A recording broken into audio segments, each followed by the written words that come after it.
Saudara-saudari terkasih, apakah hari ini saudara sudah memulai dengan sukacita dan sudah punya niat baik untuk melakukan kebaikan meskipun kecil? Semoga Tuhan memberkati niat baik saudara. Hari ini saya akan mengajak kita semua merenungkan tentang radikalisme. Mengapa saya merenungkan tentang radikalisme? Karena ada sahabat yang secara pribadi meminta saya merenungkannya dan bertanya bagaimana harus bersikap terhadap orang yang disebut radikal itu. Mudah-mudahan saya bisa memberikan renungan saya dengan bijak sehingga tidak menyinggung siapapun juga. Radikalisme sebetulnya berasal dari kata radix. Radix itu bahasa Latin artinya akar. Orang yang radikal itu orang yang sungguh-sungguh tak tergoyahkan, mengakar dalam sebuah keyakinan. Kalau dia meyakini sesuatu, dia meyakininya secara mendalam. Sehingga dalam bahasa Jawa disebut ngoyot, mengakar, tidak mudah goyah. Sebetulnya artinya positif. Tetapi seringkali kemudian ini disamakan atau diasosiasikan dengan intolerance, sikap intoleran, memaksakan kehendak, dan kasar. Nah, saya lebih senang memisahkan antara radikalisme dan intoleransi.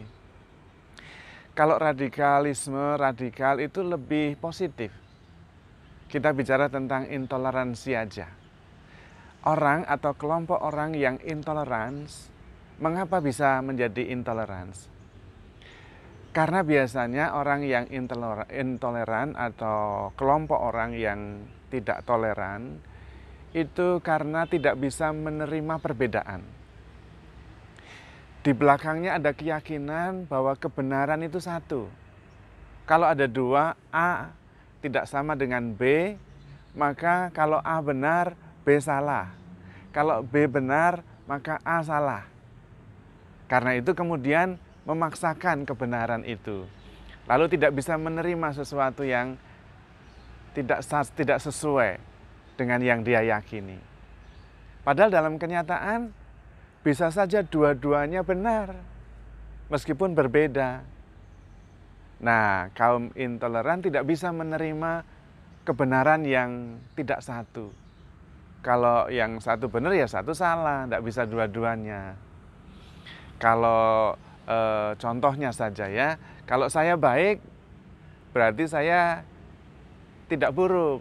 Kalau saya buruk berarti tidak baik, itu saja. Padahal bisa saya sekaligus baik sekaligus buruk. Atau contoh sederhananya supaya menjadi lebih jelas. Kalau saya berdiri di sini, Anda berdiri di depan saya menghadap saya, lalu saya menulis angka 9, di depan saya itu angka 9. Tapi di depan Anda itu pasti angka 6. Saya ngotot 9 pun Anda tidak bisa berubah menjadi 6, menjadi 9. Karena memang perspektifnya berbeda. Dua-duanya benar, meskipun berbeda. Saya menganggapnya 9, melihatnya 9, Anda memandangnya 6. 6 dan 9. Yang benar yang mana? Dua-duanya benar. Itu bisa dalam kenyataan. Atau keping uang, logam.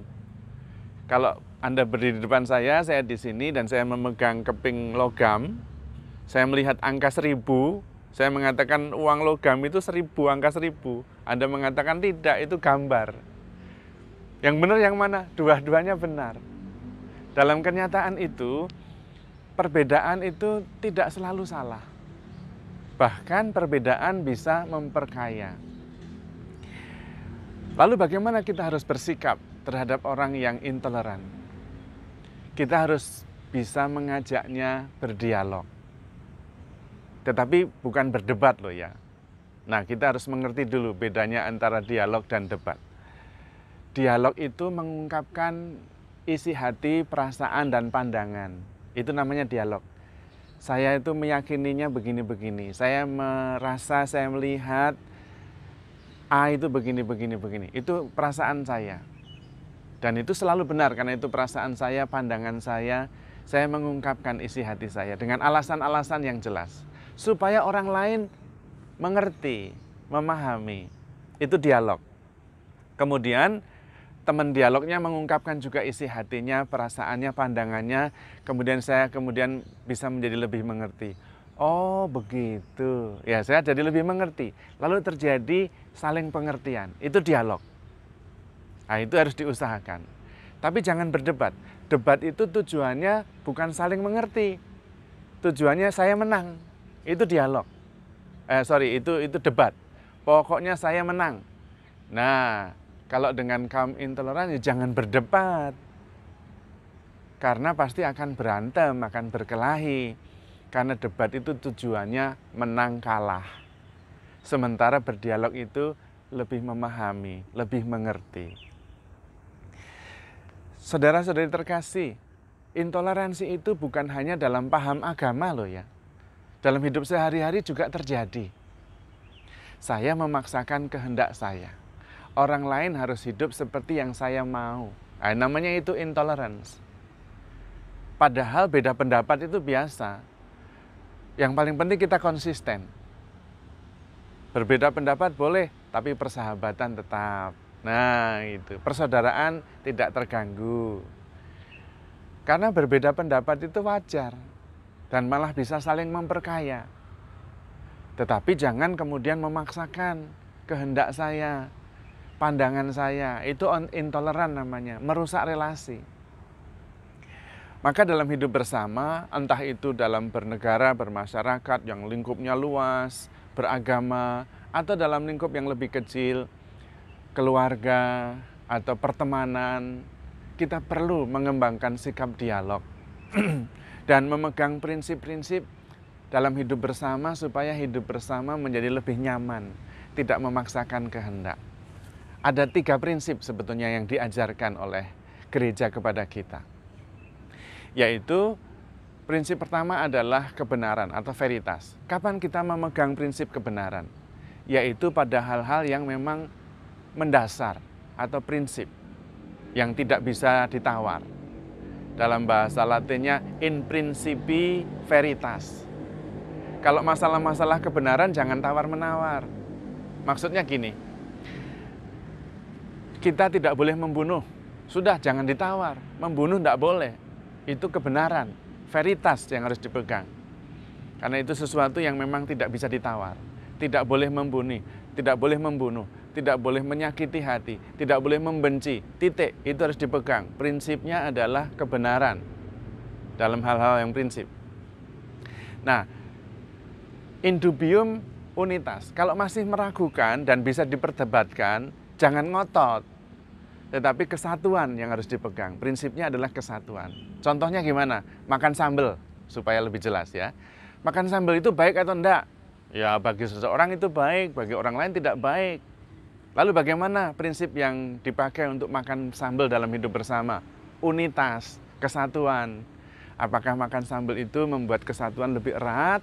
Atau makan sambal justru membuat perpecahan? Enggak mau saya dengan dia, nanti kalau pergi makan pasti pedes-pedes semua, saya enggak bisa makan. Nah, jangan ngotot kalau itu masalah yang bisa diperdebatkan dan tidak penting. Indubium unitas, kesatuan yang harus dipegang. In unum caritas, dalam segala hal cinta kasih yang harus dipegang sebagai prinsip. Dalam berelasi, dalam bersahabat, dalam bersaudara, cinta kasih yang diutamakan. Jangan kepentingan kita sendiri, keyakinan kita sendiri, pendapat kita sendiri, semua orang harus ikut. Tidak. Nah, in principi veritas, in dubium unitas, in unum caritas.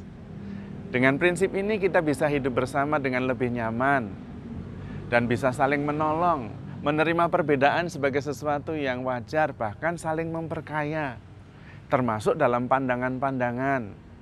Karena bisa jadi dua-duanya benar. Mengapa bisa? Karena perspektifnya beda-beda. Satu berdiri di sini, satu berdiri di sana.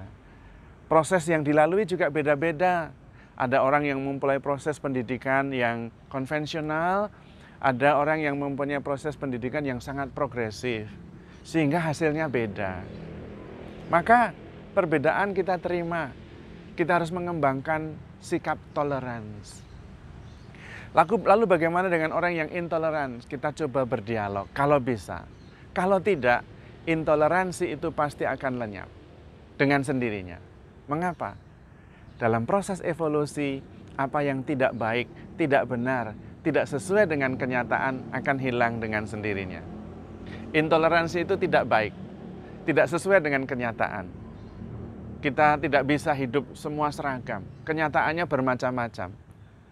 Dan ternyata berbeda itu bisa bersatu. Suami istri itu beda, laki-laki perempuan, tapi bisa bersatu, saling melengkapi, saling memperkaya. Maka justru yang paling penting adalah kita sendiri. Bagaimana kita bisa memupuk sikap-sikap toleransi, menghargai perbedaan, tidak memaksakan kehendak, dan berani mengungkapkan diri supaya lebih dipahami dan lebih memahami. Berbeda, fine, no problem. Kita bisa bekerja sama pada hal-hal yang sama. Misalnya, sebagai warga bangsa Indonesia, kita sama-sama warga bangsa, meskipun berbeda latar belakang, suku, dan agama, tapi sama-sama warga. Nah, kita bisa bekerja sama, bertitik tolak pada yang sama ini. Kita sama-sama manusia, mari kita hidup saling memanusiakan, semakin manusiawi. Nah, kita bisa dengan agama apapun, kalau kita fokus pada kesamaan juga.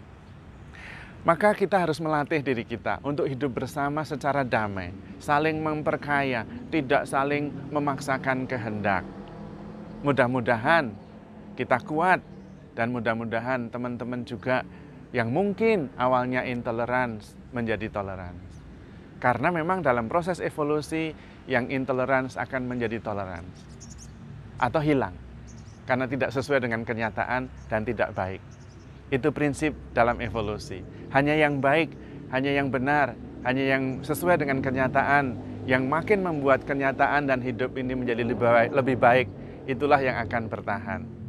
Maka mari kita mohon rahmat Tuhan supaya bisa saling menghargai, saling memahami, saling menolong, hidup di dalam cinta kasih. In unum caritas. Dalam segalanya cinta kasih nomor 1. Tuhan memberkati.